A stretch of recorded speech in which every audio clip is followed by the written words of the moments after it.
Hello everybody and welcome to another top 5 board gaming video. Today I'm going to be talking all about set collection, but before I get started, if you haven't done so already, please take a look at all of my various social media pages as well as my Patreon page. On all of those you'll be able to interact with myself and my channel in a whole bunch of really cool ways. So diving right into it, set collection, for those of you who don't know, is a mechanic related to taking sets of things and collecting them. So you want to get all of the blue tiles, all of the yellow tiles, all the green tiles, all of these cards, dice, whatever it happens to be. You've got things that match somehow and you're trying to get them all in front of you. There's a lot of games that do this and implement them in a lot of different ways. What I did for my top 5 is I tried to get a little bit of variance in terms of what you were collecting and how they were implemented in terms of whether it was scoring or if it was giving you bonuses throughout the game and all of that different stuff. But like I said, and as always, you guys know I love to hear from you.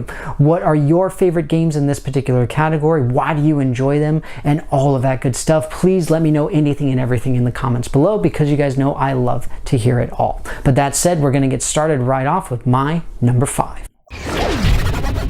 At number 5, I've got Stone Age. This worker placement game has been very popular for quite some time and finally got a second edition reprint. The idea of this game is that you are placing your workers in order to gather various resources, and at the same time the set collection aspect of this is sort of an engine building thing where you get better and better at making and generating specific resources so that you can then use them at trading posts so that you can essentially get whatever it is that you need without having to worry too much. The thing is that it's so low on the list because the set collection aspect is a relatively minor piece. As one might expect from any worker placement game, any specific aspect is going to be relatively small in the context of the game. But that said, it's a wonderful game overall. It did just recently get its second edition printing. It's a lot of fun and the set collection is there. Stone Age, my number 5.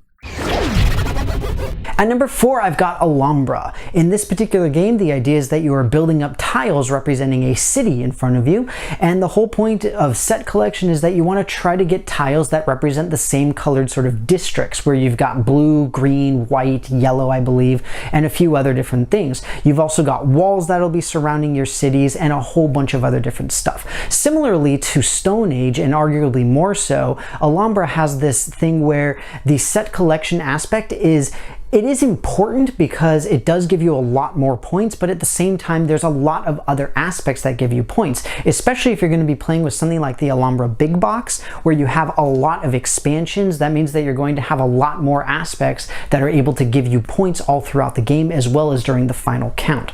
But it is a little bit more there, it is a little bit more prominent compared to Stone Age, but it's still a really good implementation and a unique way of implementing set collection in terms of how you visually look at the field. Alhambra, my number 4.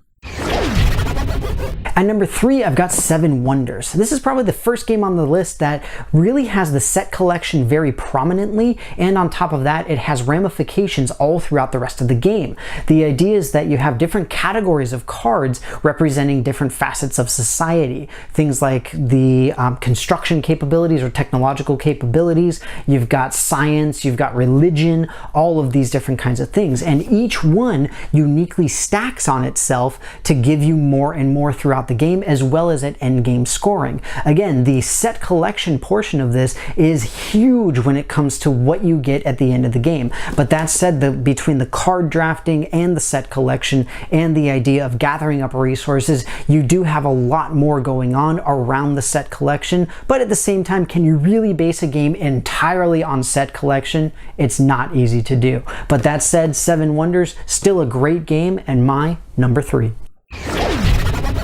At number 2, I've got Lotus. There's a couple of reasons that this game is not only so high on this list, but on the list itself. First and foremost, honestly, is how gorgeous it is. It's not something that I normally pay attention to on any game, but at the same time, Lotus just struck me as, wow, this is a gorgeous game. The whole point is that you're just building up flowers.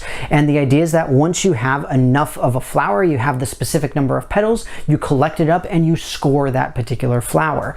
And that's really all it is. The entire game game is based around the idea of set collection and essentially determining how much influence, quote unquote, do you have on a specific flower. Whoever has the most will end up getting it. And again, the artistic style, the art itself, and the idea of playing as like little bugs that represent you and how much influence you're placing on specific flowers, having the different numbers of petals for the different flowers. Super easy to play, super easy to learn, great for all ages. Lotus, it's a wonderful game, and my number 2. At number 1, I've got Bohnanza. This is a ridiculously fun, crazy, chaotic game that at first glance and at first explanation doesn't seem like it should be. The whole point of this game is that you are planting, growing, and harvesting beans. The idea being that you have set collection in terms of every single bean has a different count that specifies how many you need to have planted in order to harvest them successfully and gain points. But the other side of that is every turn you must plant a bean. You must put something down on the table. If the beans you have don't match the ones that you have to put down, you've got to get rid of something and you've got to put down the new one. And that means that maybe it's one that's really close to scoring, maybe it's really close to getting the second point. All sorts of different stuff. There's a ton of trading and interaction with the other players to try to move the beans around so that you can get the ones in order that you really need them, and all sorts of other different stuff. It's a great, fun, chaotic little game. Bohnanza, my number 1.